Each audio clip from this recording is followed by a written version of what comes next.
Hi, welcome to Conversations That Heal podcast. I'm your host, Dr. Stephanie Jeffries, and today I have Rashee Allen. Rashee Allen is a natural hairstylist, and she's also a life coach. Her journey through being a highly sensitive person has taught her so much about herself, but no one can tell her story the way that she can. So now I'll introduce to you Rashee Allen. Hi, Rashee. How are you? I am great. No complaints. A few things hurt, but everything works. I'm all right. Okay, good. So, what I want to start with is I just want you to tell me about your journey as a life coach and a hairstylist. So I will say that the life coaching happened probably about well over a decade ago, working in the school system. And I would hear people say quite often, Rashee, you're really good at conversing with people. You're really good at doing this. You're really good at doing. I'm like, okay, cool. Whatever the case may be. Hair has always been a passion for me Okay. to begin with. Tying them together would be the catapult that pushed me into coaching, realizing that women come into salons and they share, right? All of these things, and not just women, men as well, and children, are creating a safe space where they can share their heart without judgment, without fear of it being leaked out to something else, was something that was, I will say, profound for me, creating a safe space that I didn't have growing up. So I definitely carried that deeply in my heart as I merged both of them together, if you will. Okay.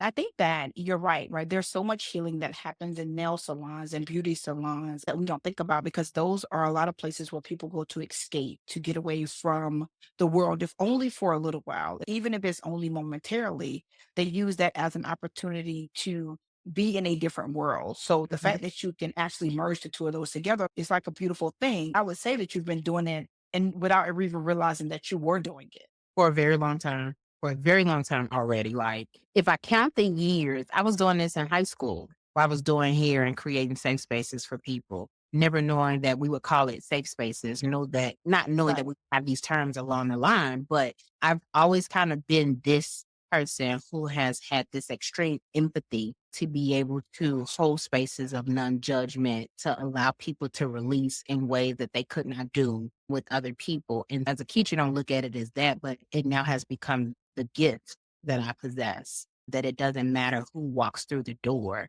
right? That I'm able to hold Right. space for everybody and not consume it, right? Because we will consume what we pick up, but I've learned how to not consume it and make it mine, but just merely have an ear, if you will, for people to just cast their burdens and let them out, because I'm never knowing what they're going back to. So it has turned out to be a beautiful thing. And I think that having the ability, because most people who are on a healing journey or have been on a healing journey are empaths. And one of the challenges has always been, I know for me personally, it has been to not carry it, hear it and release it and not try to fix it Mhm, because we realize that people just want to be heard. And mhm. so with you doing this, I would imagine that this is something that you did not have growing up that you wanted. Absolutely. Absolutely. Okay. So explain to me or just kind of discuss with me a little bit of how you grew up. Through my lens as being a hyper or highly sensitive individual, I everything was extreme for me. So what seemed very minute to other people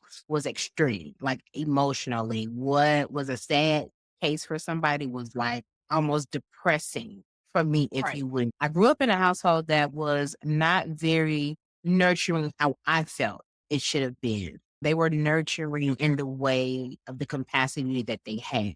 As a child, I knew I had some type of discernment to watch people differently. Through my trauma of being in an aggressive household, I can call it aggressive because I grew up with boys. And so, being the only girl with older brothers, I was taught to be aggressive and strong and never let them see you cry. And if you have to cry, cry silently. And I'm just like, but I want to cry openly because I feel this openly. Why do I have to turn these Right. waterworks off to not seem way? I can still be assertive. I can still be direct, right? And still be emotional all at the same time. So I knew this. I just didn't know how to compartmentalize it and put it into perspective like I'm doing Right. now. But it definitely was the cultivating piece that put me in positions to watch people's reactions more than what they said through their words. So I learned to Right. become a people watcher because of my trauma or because of the aggression that I experienced as a child. And that gave me the upper hand to one, know that our words that people say are not always factual or true. Watch their behaviors and their demeanors.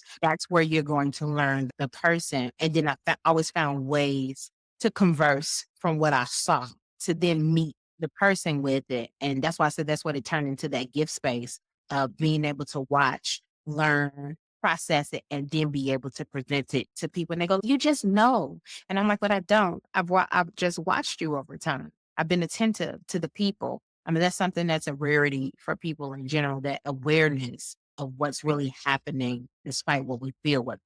I think being a watcher allows you not to take things personal because you also realize that it does not have anything to do with you. So if you're, like you said, that you are a highly sensitive person, and so you being highly sensitive, it could be triggered by someone, but you knew that that was something that happened and no one made it that way. This is like, oh, Mhm. wait a minute. This is affecting me more than it affects someone else. And so you trying to understand you gives you a different lens in which you see people so that now you can understand them. Yeah. Because I think that for a large variety of people, if we can't help it, then we have to assume that the person that is doing the other thing cannot help it either. That part. That's hard to You know, process in the moment. That's hard to process in the moment. it is. Because in the moment we're thinking, no, you should know better. No, you should do better. But there are times when you remember someone, you hear someone say, you, well, why did you do that? I don't know. And they really, Don't know. honestly, 1000% do not Don't know. know. But I think that going through our own healing journey allows us to give grace to Mm, people who are either gone before us because we mhm. realize after healing that our parents did what they saw done, our grandparents did what they saw done. And it Mhm. gives us grace for those that are coming behind us to understand, hey, you may not understand this now, but in the long term, you'll understand that. That part. Oh, so you mentioned that your healing centers around you being a highly sensitive person. Can you share what it was like growing up as a highly sensitive person? They did not understand me. Okay. They didn't. They did not understand why everyone else was so aggressive and I was just this fragile girl. I mean, your voice couldn't go past a level 5. And when I say level 5, it took me back to teaching. Level 5. 5 is the mid. I am Right. broken that the fact that your voice had to even elevate. Like, why did they have to elevate? And I was always a literal girl. So I would ask questions like, "I'm not understanding what you're saying. Can you explain that?" "Oh, you ask too many questions and you do all of this." And I'm saying, but I wanted clarity. I wanted to understand. I definitely was a girl who wanted to understand why people moved the way that they moved, why they responded the way that they responded, why did they react the way that they reacted. They didn't understand it. Neither did I. I didn't understand it Right. in the beginning. What I knew was I was different.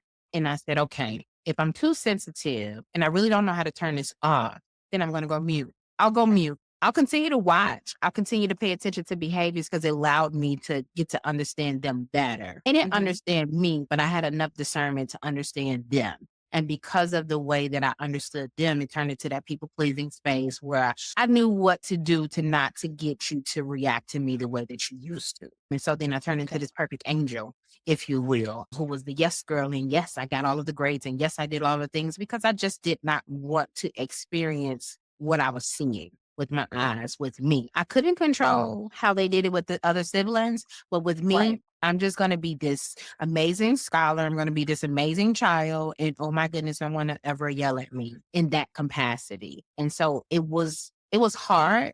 It was hard and having a twin being judged in a space like you're not like us. And I was like, well, I know this. I just don't know why. I'm so Right. different as I grew to understand it that God designs people differently, right? Never knowing that I would be the curse breaker, never knowing that I would be the first one to go to college or the first one to, go to therapy, the first one to do all of the things that they didn't do, that they couldn't do. And because of their past, it was just aggressive. Mine was more Right. emotional. Their trauma seemed to push into aggression, right? How could I Okay. find a median as a child? Find a median for the adults, right? I became this adult child, if you will. My therapist told me people in your life have parentified you. So now you become a parent as a child. And that's what it turned into. I became the, "Hey, let's look at it this way. Hey, let's look at it this way." And they're like, "Oh, I never looked at it like that." So I just learned how to fandangle, if you will, manipulate in a positive way, if Right. you will, how to navigate so that I could somehow protect me. A lot of it was about me protecting myself because I knew that they were not capable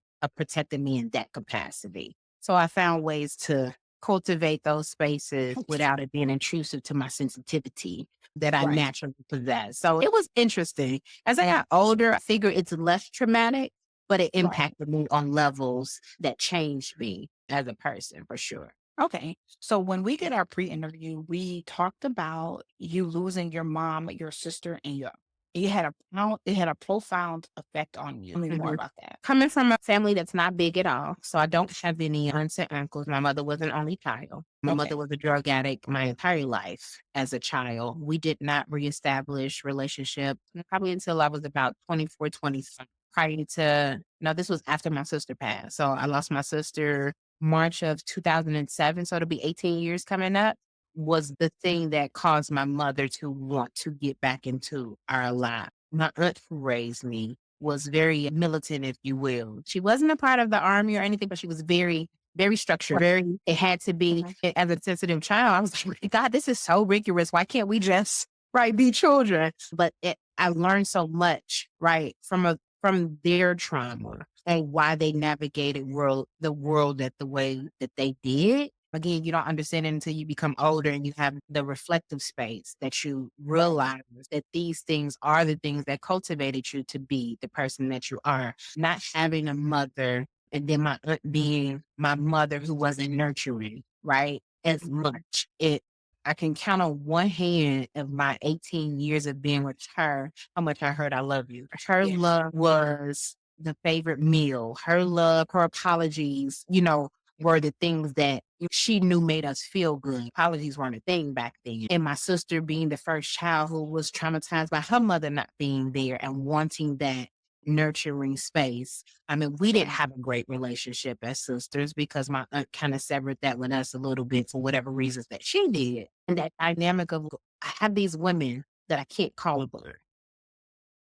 Right, as a woman child. Right. In my mind, I registered it differently. Like these should be the safe people for me. My grandmother was busy taking care of the family because these were her grandchildren. And we Right. were dispersed, but we were still a family. And so still working, trying to navigate that. It was just an interesting dynamic. And what happened for me with that is that I decided to give people what I didn't receive, right? Or what I would have wanted to receive in those Right. space. Again, it was still was a part of the people pleaser, but I learned how to navigate it differently as I got older. But it was hard saying all of these women, and I can't put myself in a space with them. We, of course, before they all passed, I made amends with everybody because my friends just Right. wouldn't allow me to not. And there were some stories that they shared that were, you know, gave me comfort in why they became the women that they became. And for that, I'm grateful because sometimes we don't get those opportunities to be able to full circle turnaround, if you will.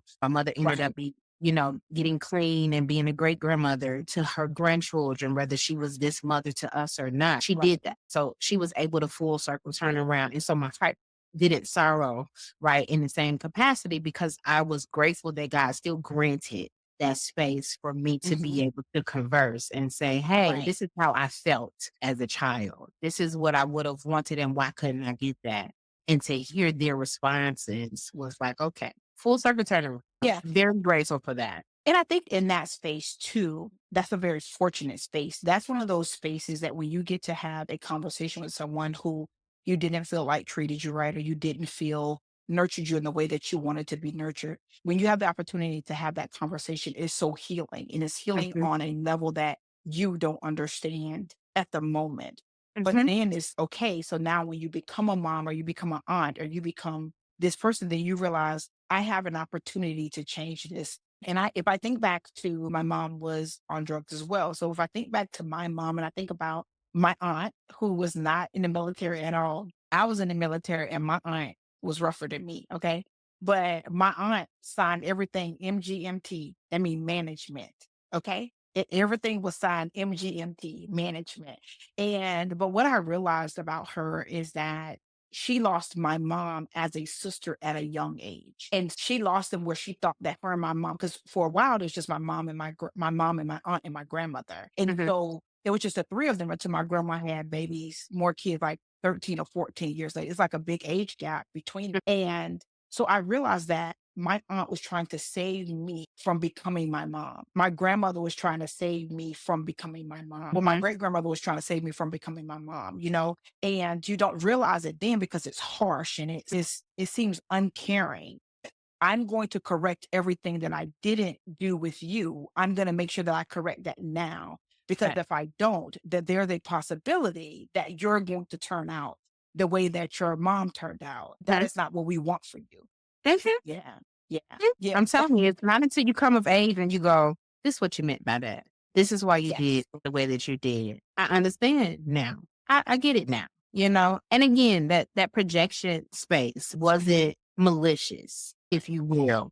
It was a, I don't want to see you in that capacity. I want to see you excel to become better because you're deserving of it, you know? Yes. But as a kid, you're like, my Lord, designs are so harsh. Yes. You're so And mean. and when you but and it's crazy that you say that because I was the kid that had curfews and I was the kid that got whoopings and so it is so funny because I have friends that were able to do whatever they want. And it's so amazing now that some of them I have lost, like a couple people have passed away, and then one girl I've lost touch with. But I remember someone saying to me, "Man, I wish I just had a grandma that cared what time I came home. I wonder how different my life would have been had I had my grandmother name was Beulah. So like, man, I wonder what my life would have been like if I had a Beulah, if I had a grandma Beulah." So I do not take it for granted that I am blessed now. Then I thought it was harsh, but now, oh, thank God for the whoopings. And let me tell you, it was a lot of them. Okay? But many people, and I know that you deal with this with when you're doing people's hair or you're coaching people, many people struggle with self love and emotional intelligence. Mhm. What has been the most effective way that you have been able to cultivate that for yourself, the self love and the emotional intelligence? Of course, the emotional side I had down pat. I was the most Right. emotional creature in the world. Learning how to work through my feelings along with the actual logic, right? That emotional intelligence is the being able to understand that the emotion can exist, right? But the logic can exist simultaneously with it. I can feel all of these feels and still say to you, I feel this way, but I need some time to find the words to properly, convey this message so it's not damaging to your spirit. Right. I'm able to tell you, I feel this way, but hey, we still gonna address the situation. Let me work through these emotions. Didn't register probably till about maybe 5 years ago. I've been on a journey about 6 years now. It didn't register till about 5 years ago of what self-love really entails, right? It wasn't the Okay. glitz and glam parts of it, and we hear it clichély all the time, but that really hard shadow work, right? That real in depth of not just the good stuff that are great about me. What are the ugly sides of me that I have to put on the forefront that makes me vulnerable, whether people like it or not, whether people are going to receive it or not? That was probably the hardest part of the self care journey of Right. being able to say, well, yes, I was a manipulator of men because I watched how my brothers, right, manipulated women. And I said I would never be that woman. And so I Right. mastered getting out before, they got aggressive, or I mastered how to, walk and talk with the biggest of them. And I realized I was doing damage. I realized in those moments I'm doing damage too. The same hurt that you're possessing and carrying that you're trying to move past, you are now invoking that on other people.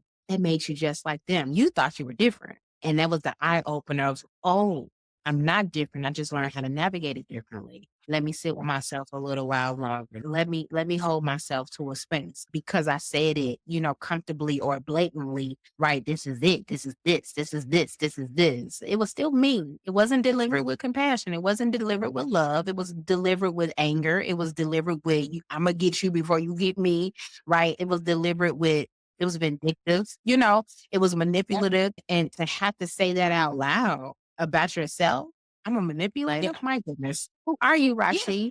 Who are you? Yeah, and I think that when as you're learning, one of the things that you said, and I'm gonna give a quote that you said, but that I found very profound, right? One of the things that my grandmother said to me, she says, you have to be careful that you're not judging other people by their actions and judging yourself by your intentions. And I used to do that a lot. And she said Mhm, that is manipulation. And I was like, no, it's not. She's like, no, it is because when you're talking to yourself, you say, well, I didn't mean to do that.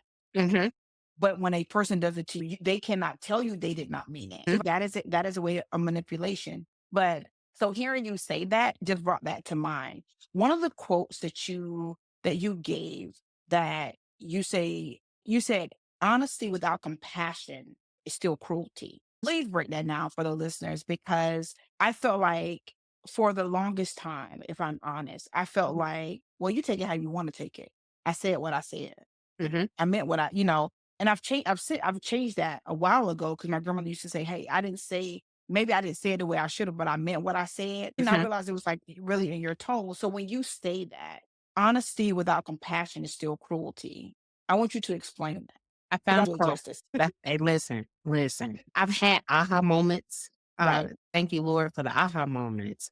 But there are things that I see, hear, read that will hit me and it'll drop my stomach. I read that quote and it dropped my stomach. Right. Well, Lord, work on me in this. Let's see what comes from this quote. I'm naturally assertive in certain areas, and I believe that came from being a sensitive child that I had to build this wall of protection around me. And Mm. so because I didn't have a voice, I didn't find it, didn't know what it looked like. When I finally did decide to speak, and when I say didn't have a voice, I was silent, not a mute, but certain things I'm just not going to address because I don't know how Right. you're going to find react to it. And when I finally started to build up this confidence, if you will, to finally say the things that I didn't or couldn't say before, it came out harsh. I wasn't caring about your feelings. I wasn't caring if you received it properly. I'm going to say what I need to say, how I need to say it, and you deal with whatever comes behind that. As I grew older, hearing people say, that was mean. I would say, is it mean? Or is it me being assertive and direct? Is it me? Again, that the shoulders start to move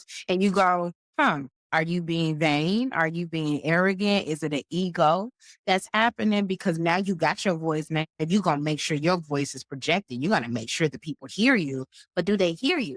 Do they really hear you? And so finding ways to convey the same message with compassion allow people to go, oh, I never looked at it that way. I didn't know I offended you. I do apologize for that. I didn't know that that rubbed you wrong. That wasn't my intent to do that like your grandmother did. Just it is not about what you say, it's how you say it. Tone matters, cadence matters. Everything that you feel internally doesn't mean that you have to speak on it, right? Just because you know it to be true doesn't mean that you have the right to put it on people because I've acquired a certain level of knowledge and I need you to get this. Well, if Right. they haven't done the shadow work, if they haven't done, right, the things that you've done, then how do you put them in a box? How do you put them in a position to say, well, you should know this. You're of age. You should know this. But it's clear that they don't know it because if they knew it, then they would govern themselves accordingly. Rashee, take a step back. You need to now sit with how you are conveying this message. You have impact and you know it, but you're using it in the wrong way. You're now taking it as a ego. I'm very prideful. Okay, I'm acquired this, and you all haven't. Almost like measly Mhm. peasants, if you will. Right. And I Right. realized that it was tainting the areas of the people that I was hanging out with and hearing them say, you're so mean. Do you know that you're mean? Do you know you're this person? I'm like, I'm not that person. I'm just telling people what it is. And they say, yeah, but they're Mhm. not listening to you, baby. They're not Yeah. listening to you because it's falling on deaf ears. It has no compassion. You don't have a care in it, you know? But I think that too, I think that comes with being silent for so long and being Mhm, pushed around for so long and being told, we grew up in a time where what happens in this house stays in this house. And, I think that a lot of that comes from being defenseless so long. And so mhm, now that I can defend myself, because now that I can defend myself against people where I couldn't do that before and I wasn't allowed to do that before, I'm going to do that by all accounts now. And if you don't like it, you don't like it. And it's okay. mhm, And like you said, it does not make it right. But I could understand because I was someone that once I found my voice, you're going to hear it. And I'm going to tell it exactly how it is. And I had to mhm, learn that. And I think that some people would still say that in the manner in which I am saying things could be considered harsh. mhm. But then some people, the same people come back and say, you know what, it wasn't harsh. I just didn't want to hear it. Or it just doesn't feel good coming Mhm. from you. Right. 'Cause there are people that need what we have. There are people that need that kindness and that compassion. And there are some people that need the straight truth. And so we still want to be able to give them that Yeah, without tearing them down. And yeah. sometimes it's hard to find the balance because it's very hard to find that. It's very hard to find that balance. I think that's why that quote, I was like, okay, so I really don't need, her to be all about business like this before we get on this podcast. And I did it. And I had to go back and rethink some things. And I'm like, okay, that makes sense. And so like you, I was like, okay, well, I want to be mindful. And so one of the things that you also talk about is mindfulness. You talk about how it has definitely helped. So just kind of go into that a little bit. And kind of piggybacking off what we just talked about, the mindfulness Mhm. space is just because I've acquired a certain level of knowledge, right, doesn't mean that I get to then punch down on other people who haven't achieved that. There's an awareness space that comes with mindfulness. And you only get to that space of being aware of you, Right. understanding who you are, understanding your triggers, understanding. And again, you're not going to master life, right? Every year is a new journey. And that's the part of life that we have to embrace, that there is no correct, perfect way to move these things forward. I look at mindfulness of being able to, even if I fall short, how much time does it take for me to correct it and pivot and come back with an awareness and a realness of it, right? In order for Mhm. me to sit in spaces with people when I'm coaching, I have to be aware of myself. I have to be sure, or there's a surety that happens that I'm not projecting, right, my traumas Right. onto Mhm. someone else. I might feel it and might be able to register, have some similarities like we've had since we've been Right. chatting, understanding the similarities, but that doesn't mean I get to consume it, take it, Right. and say, that you have to be. There's a mindfulness space that comes with that. Being present, again, the being in the room is not an easy thing to do. Some people are Right. here. It's easy to get in the room. How do you stay in? How do you stay in a room? Present. How do you be present in a room? A lot of people are charismatic, right? They can get into the room. The sustainability part is the mindfulness part. How do you sustain being in a room that might not feel great to you or that's really great? And how do you learn how to turn down yourself without turning yourself off? How do you learn how to adjust accordingly? And that is mindfulness. I can walk into a Right. room, no, I'm assertive. I'm an assertive individual, but I also have to be mindful enough that everybody is not privy to that. Are you able to switch if necessary? And you can Mhm. only do that by being mindful and aware of your surroundings. Again, I feel deeply. So if I walk into a room and it feels tight, there's an adjustment that has to happen. I either can adjust to stay in the room or make a decision to leave. Right? You have to Right. decide what's going to be beneficial for you in that process. And again, in the moment, that's not easy to do. Sometimes we overstay. Sometimes we Right. extend. Sometimes we overdo these things. So check yourself. And mindfulness, just because I've learned this along the way doesn't mean that everybody is receptive or willing to take this journey just yet. You have to hear it and understand they're not ready for that yet. Did that person ask for your help? No, they didn't. Just because you know it doesn't mean that you are capable of fixing and adjusting every situation. You have to know when to step aside. You have to know when to allow God to move in. You have to know when to separate the two. And that, again, that's not easy to do it. It has been a walk where I'm just like, I just want you to get it. But they're not in that position, Rashee. And everybody can't go with you on this journey. Everybody's journey is different. Having to relinquish that control, if you will. It's a sight to see once you get it. It's like Mhm. light bulbs. They don't have it yet. All right, Rashee, Right. how do you close this out without being hurtful and harmful in the space Right. and realize this ain't your cup of tea, boo? Move on around and bow out Yeah. gracefully and give those people back to the Lord. You get what I'm saying? I give you back. Yeah. Lord, you see, mend their hearts, their minds, and I'm going to let you handle that part. And I'm going to go on about my business. And you're right. You do have to know when the timing is right. Because another thing that I think that makes you feel is that when a person is not receptive to the pain that you've witnessed and the things Mhm. that you're trying to save them from, it also makes you feel unappreciated and taken for granted. And Mhm. it shouldn't, because it wasn't your situation, Mhm. and I think for a lot of people, for me, you're just trying to save someone the unnecessary heartache that you've already experienced. And then in that moment, you realize I can't, because my heartache is not their heartache. My pain is not their pain. So I cannot save them from this. I have to allow this individual to go through this. And I have to figure out how to be there for them when it's time for me, if I have to be Mhm. a soft space for them to land. Even though I could have saved them from it, I have to be Mhm. a soft space, because at the end of the day, that's what we really wanted. We wanted to be able to make mistakes, but have a soft place and have a Mhm. place where we can rest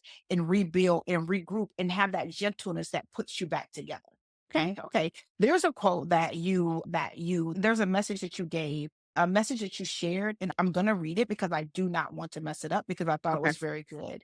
It says, heal so you can hear what's being said without the filter of your wounds. I just want you to share how some unhealed wounds affected you. Specifically for my men, not having a father and then having these brothers in my life and watching them again manipulate women in certain ways caused me to build this wall around myself that I never wanted to be those women. And so, how was I going to protect myself? And my hurt lens caused me to hurt me because I hadn't worked through the trauma of not having my dad and then having these men who were not, again, emotionally available. Everything was hardcore. Don't cry, don't do it. I'm like, I'm lost, right? I feel these Right. feels. How do I put this into perspectives? Because I can't. And it wasn't until a guy I was dating said to me, who did you so wrong? It's like, nobody. Nobody did me wrong. And he said, well, why are you so mean? Like, you legit, it's almost like you're looking for something, like you're trying to protect yourself from something. And Mhm. again, light bulbs. I'm like, Rashee, you have now turned into, right, this person who is using her trauma as the handicap or the crutch to move relationships forward, but you're doing damage, right? You're literally taking your awareness or the conversations that people have shared with you, that your relationships have Mhm. shared with you, and you're holding receipts, waiting for the moment to be able to end them at any given time. That tainted lens tainted a lot of relationships, right? Right. Because of that.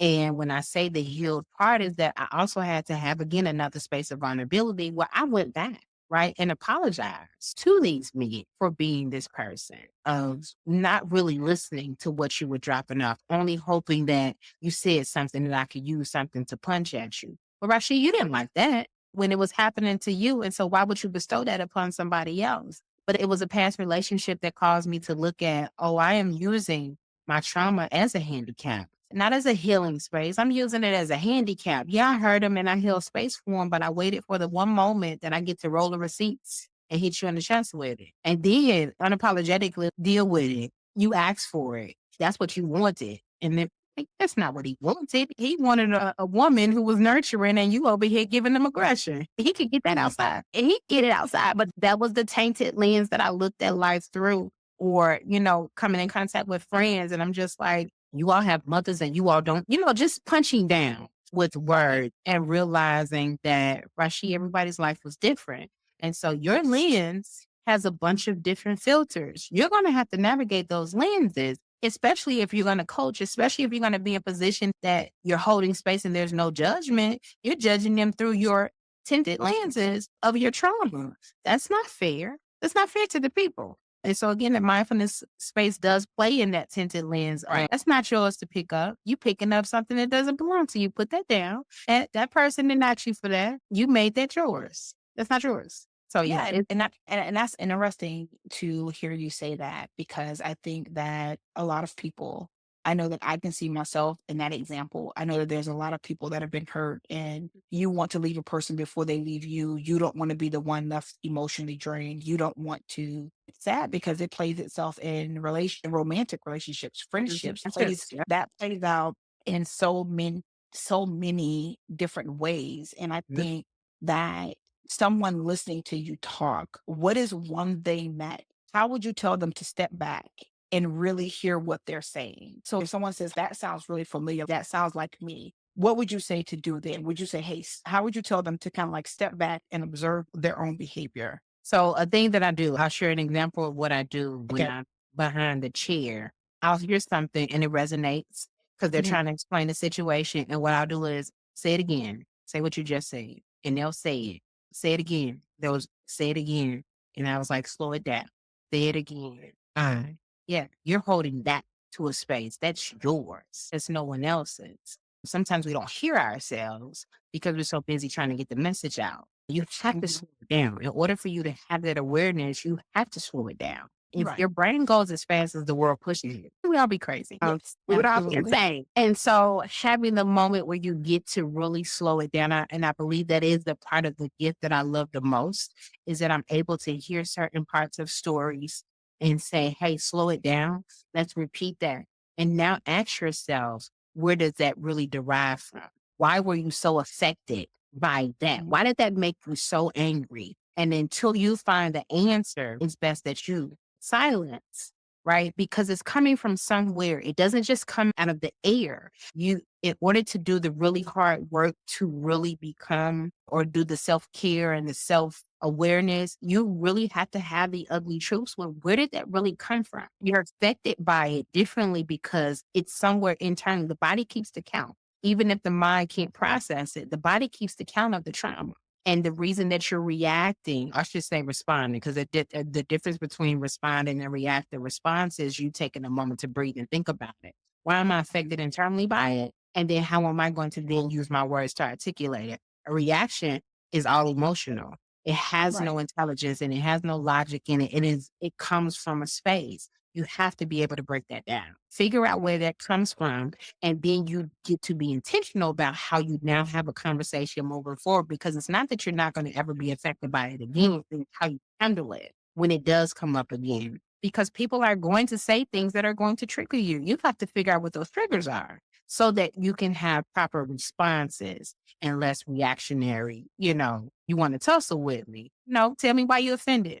Why did it bother Right. you? And 9 times out of 10, some people can't tell you right away because you haven't sat with it long enough. And so it's Right. normally like I give them homework after they get their hair done. All right, when you come back, we're gonna talk about it. We might reopen this one. You let me know if you picked up where it really came from. And normally they do. You give them some homework, give them some time to really think through some things. It comes back eventually, but that's how I slow it down. In a world that moves really fast, You sound you have to intentionally work those things back. Also be okay with it was your past. How do you deal with it now moving forward? How do you put it into a space that it doesn't consume you, but it is a part of you? Because that's going to be there until you accept it, forgive it, move it, whatever the case may be. That's in you. That's in you. and there is something about learning to be intentional. There's something about learning to be intentional in what you say. It's something about learning to be intentional in how you respond. Because I say that all the time. You choose your response. The world can do whatever, but you choose the way that you respond to the Mhm. thing that you don't like. And I know that we've been taught, it's just as serious, it's just as we're in a time right now where no one wants to be talked to crazy. No one wants to do everything. And, I heard someone say today that if you treat them the way they treat you, then you're gonna have to deal with the same demons they deal with. Every time. Because innately, it's not in you to treat a person bad. And I think that it's easier to figure out why this thing is hurting your feelings and why this Mhm. thing is rubbing you wrong and why this thing makes you want to respond in anger. Because as you said, it's not the person, it's the thing. But where's the root cause of the thing? And that requires work, right? That requires Right. real intentional work to say, hey, let me really do some shadow work and go down this hole that I've been trying to avoid for the longest anyway. Well, yeah, you're going to keep having the same response, the same reaction if you don't get in tune with it. The moment that you do, when you realize it, it opens up a different lens for you, if you will. Like, oh, this is where it derived from. Yeah. Now sit with that. Are you able to accept that and move on? Do you need an apology? If you don't get one, how are you going to still move with that? Like now you have to have all these action like things happening thereafter. Now you acknowledge where it comes from. And that is not something that people like to do because sometimes that hurt is so deeply rooted. But I like to share with people that there's so much beauty that comes from the honesty about yourself. There's so much beauty that comes from that. And my heart gets really giddy about it because I look where I've come from. I look how much I've evolved. And I look at how God has shown me. Look how I've kept you. If it were not so, you wouldn't be here, baby. You could have taken yourself out those last 3 suicidal attempts. You could have been gone already. And so your purpose for a reason, work through it. I've given you time, right? I've given Right. you time to work through some of it. And time is of the essence. Again, that mindfulness space is you could wake up dead tomorrow. And what does it all mean? To have all of these plans, all of these things, right? Day to day for me. I can have goals and plans and 5-year plans. That's great. What am I doing today that's going to have impact? What am I doing today that's going to be intentional? What am I doing today that's going to shift the mindset right? I can't change everybody and neither am I looking to fix everybody, but I know what impact that I possess that I can help somebody else with. Even if it's a conversation at the grocery store, I've never known what people are going through. I don't know. People tend to tell me their entire worlds just from a, hey, how you doing? Right, right, And right. now to learn about your family. Yes, yes.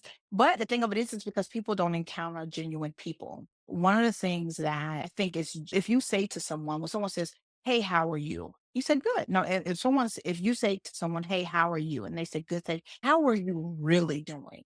Mhm, People don't have that space to tell people how they're really doing because mhm, they've been taught that you can't sit in that. You got to mhm, navigate, you got to navigate through that. You can't sit in that. You don't mhm, have time to worry about that. You have to keep moving. And like you said, the world is pushing you fast, mhm, So I think that a lot of people don't really have people in their life who are asking them how they're doing, how they're really doing. And not only that, most of the time when you say, "Hey, how are you?" people be halfway down the hallway before you even answer. before you even get the answer. You know what I mean? Before So you I answer think that. so I think that if we practice being intentional with asking someone how they're doing and stand and wait for the answer, Mhm, I think that in itself will be such a blessing mhm, just in everyday life. You talked about you talked about the fact that you've had 3 suicide attempts, right? mhm, And I'm grateful right now, I will tell you this. I'm grateful that none of them worked. I'm mhm. grateful that none of them worked because I think that the message that you have, the world needs to hear it. How did you? Because I can almost reassure you that there's someone that is going to see this podcast, be it the day we put it out, a year from now, 2 years from now. And they're going to be a person who is thinking about ending their life. They're at their wits' end. They don't know whether they're coming or going. What advice would you give them? If I yeah, that's a touchy space. Yeah. My first one included my daughter, and I had people saying, "Oh, that was selfish," "Why would you do that?" And I happened to explain to them it's an outer body experience. If I was cognizant of it or in tune or conscious of it, I don't think that I would make that decision. It was Right. these decisions or those decisions at that time were me being exhausted from having Mhm. to manage what I attempted to manage with life. Right. Never ever asking myself or checking in with self, how are you today? I'm gonna be fine because I gotta do this and I gotta do this and I gotta, and that's why I said slow it down. Right. Learning to Right. slow it down put me in those positions of I'm moving too fast. At what point do I check in with myself? And I realized I wasn't checking in. I wasn't checking in with anybody. I wasn't checking in with myself. I was hiding, was that imposter syndrome? Putting on a face to show up in a capacity that I could never show up in, and having to really ask myself, why do you do that? You know that you're exhausted. You know that you don't have it. Why do you continue to show up? And I would attempt to kind of work myself through at self coping. And I Right. realized that I did not have the ability to do that. And my self coping and going down these rabbit holes caused me to realize it's darker than I thought it was. I'm holding a lot of dark spaces, again, for things that weren't necessarily mine, just in Okay. general of life. And it was God for me that tapped me, if you will, and said, "So you think so?" And I was like, Right. "Yes, I think so. I'm tired. I am tired of being the bigger person. I am tired of being all of the things for everybody. I am tired." He said, "Well, then take a rest. It's okay to step off this scene and breathe." Most people don't know breathing is so big. It is. We take it for granted, but breathing, a mere inhale, exhale, could save your entire trajectory of the day. Yes. Literally. And I remember being so lonely in those spaces because I didn't want people to look at me, right, as this not put together girl or this girl Mhm. who didn't manage well, right? But it was killing me internally. It was killing me internally.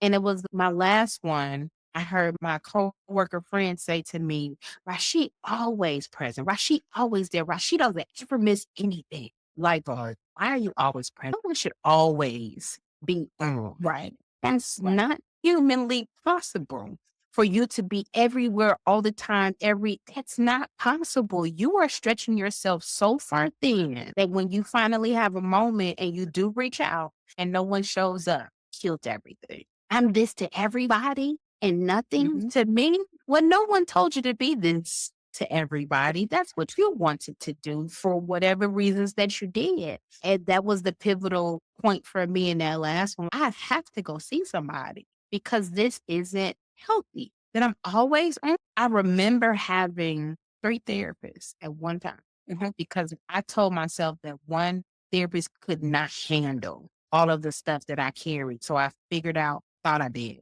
figured out how to divide and conquer. I mean, it wasn't until the pandemic was my last kind of spiral that I realized I Mhm. was off a year on my mother's death. I realized that I had not grieved properly. I had not healed through it. I hadn't done anything and having to sit at home with all of that with Right. nowhere to go.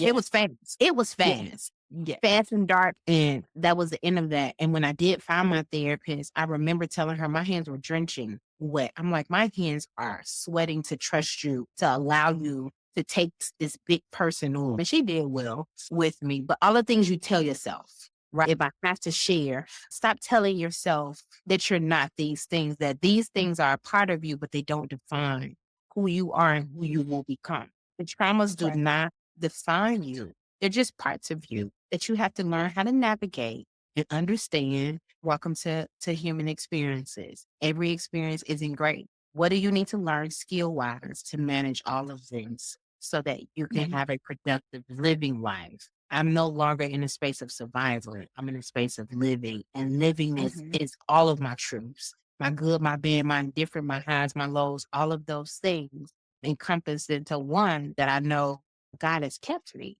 Yes. If he let me be me, baby, I'm gone already. You hear me? I'm Yeah. gone. Yeah. And if it wasn't for that protection of me having that foundation, if you will, I didn't use it then because I said, yeah, I know God, but what happens to the person who doesn't know God? What happens to the person who doesn't know church? What happens to that person? And so we'll easily say, you got to do the work. Well, what is the work? What does that Right. even look like? It's such a cliche space. I'm like, no, have that ugly conversation with yourself that no, I'm not the best mother all the time.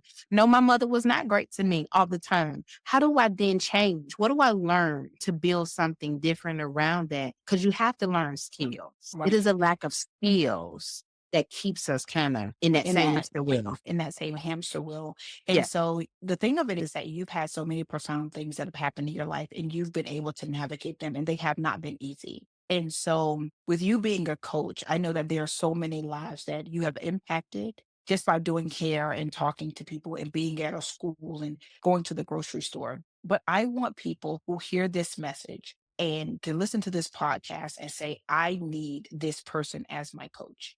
Mhm. This person would definitely understand who I am, where I am, what I have gone through. And she has the ability to take on, I don't need 3 coaches. I just need this one coach. And she has the Mhm. ability to take on this bigness of who I think I am. And maybe she can help me see that I'm human and that Mhm. having the experiences and my experiences are not who I am. How do people contact you?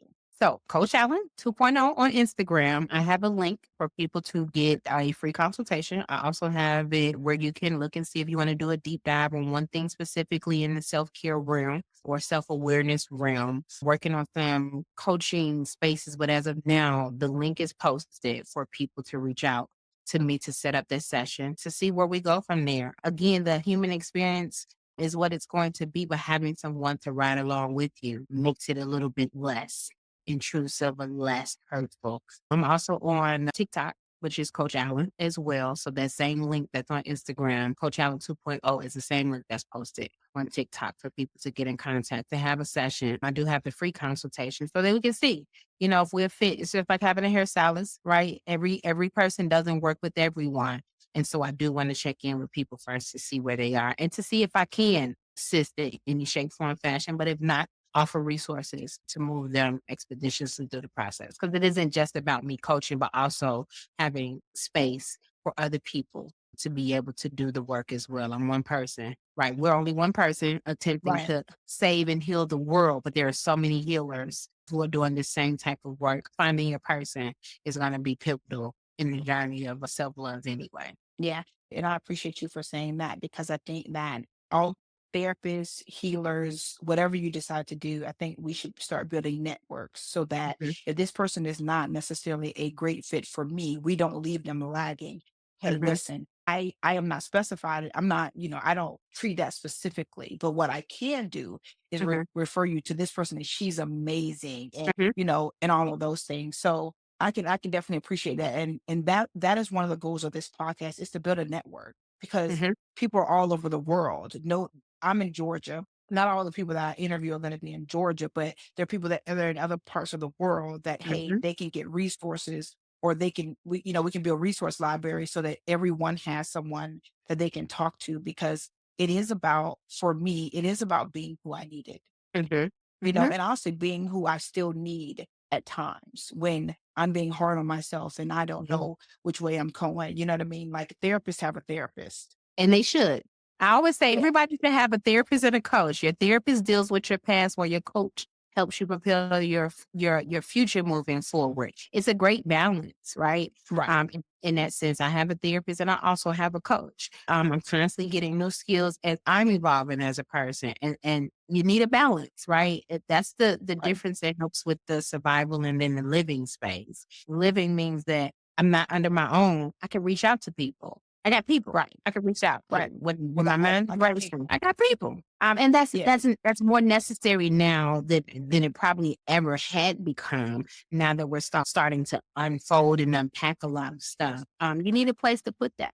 You need a place to Right. put it. So there is, I want you to tell me, so I want you to tell me one thing that you're grateful for. And Mhm. then I want you to tell the listeners one thing they could start doing today One thing I'm to grateful for. Oh, help I'm them. sorry, not to Yeah. cut you off. Go ahead. No, no, no, no, no. And one thing that they could start doing today that could help propel them forward. Okay. For sure, one thing I'm grateful for is life, but beyond life is that God spared me to be. One of my mentors shared with me, and that now becomes my thing that I share is that God reserved me for such a time as this. He reserved me for such a time as this. I'm never knowing how impactful that would be to hear that Right. on this journey that I've taken. And then for people to start now, I do the mindfulness check in the morning and in the evening. Check your five senses. What do you see, feel, taste, hear? Right? It keeps you grounded in gratitude of the things that we take for granted daily. Right, just to breathe, to smell, right, the taste. There are people who don't have taste buds. There are people who can't smell. There are people. What do you hear? Even if it's not the best hearing, what do you hear? Because it lets you know that everything is still working. God is still keeping you, right, in perfect peace, even in the midst of chaos. And that's my technique that I do in the morning and at night. Right before or after prayer, whichever you decide to how to do it, but to check in with self. The five senses is to check in, but then ask yourself, really, how are you doing today? If no one ever checks in on you, you're still responsible for you. It's great to have people, but in the event that you don't have people, check in with yourself. How do you really feel today? And then also be honest with yourself. If you're not okay, why are you not okay? And then if you need to reach out, reach out. But those are definitely two things that you can actually actionably do to start to set that tone for yourself and be okay, even if it's not okay, you know? And understand that it's okay not to be okay. It's okay not to be okay. I am grateful for this opportunity to have this podcast interview with you. I think that your story is absolutely amazing. I think the things that you have overcome are going to change the lives of people the same way it's changed your life. And so it is my prayer that God would allow this message to get to the right person who needs to hear it when they need to hear it. And it may not be today, it may not be tomorrow, it may be a year from now, but it is going to. I want this message to resonate with someone who is on the verge of throwing in the towel and they needed this message. Mhm. So that now there's a sense of urgency to save themselves and to, figure out what they need to do next. So with that, I will ask you that as we prepare to close out, I will ask you to pray us out. Yes, ma'am. Okay. Let's take attitude in prayer. Oh, gracious God, we come to you humbly submitting ourselves to you. We want to thank you for covering us. We want to thank you for wrapping us up. We want to thank you that when we think that you are not present and we feel you internally so deep that we are reminded that you are hugging us with the biggest hug. If no one ever hugs us the way that you do, we are still sufficient in that.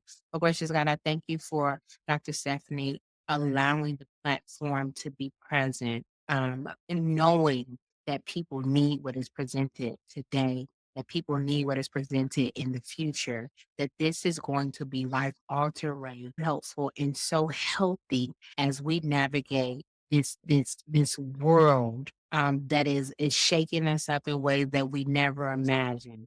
But to have a space, to have people here for us in totality, and are not just saying the things, but actually being the things that we need them to be for us. So gracious God, I thank you for the protection. I thank you for the keeping of our minds as we start to unpack even more the things of our hearts, as we unpack or we are sharing these very vulnerable, these very touchy spaces that has brought us to the place that we now can be in position to be a life changer for people. Without you, we are nothing. Without you, we are not who we are sitting currently. And for that, we are grateful and we are thankful. I thank you for this time to share with Dr. Stephanie and myself of being able to be okay with not being okay and knowing that that does take away from who we are and whose we are. We are yours. And we give ourselves to you today. We give our vulnerability. We give our transparency. We give our hearts and our minds to you that you have kept us in perfect peace, even when we didn't feel it. To know to be in a world that feels alone, but the entire time we are not alone. If that's the case, we would not be present. I thank you for the love, the protection, the space of just being present, just being us. If words could expound this, my God, my God, my God. I thank you for the protection. I thank you for covering these things we ask. And then we pray. Amen. Man.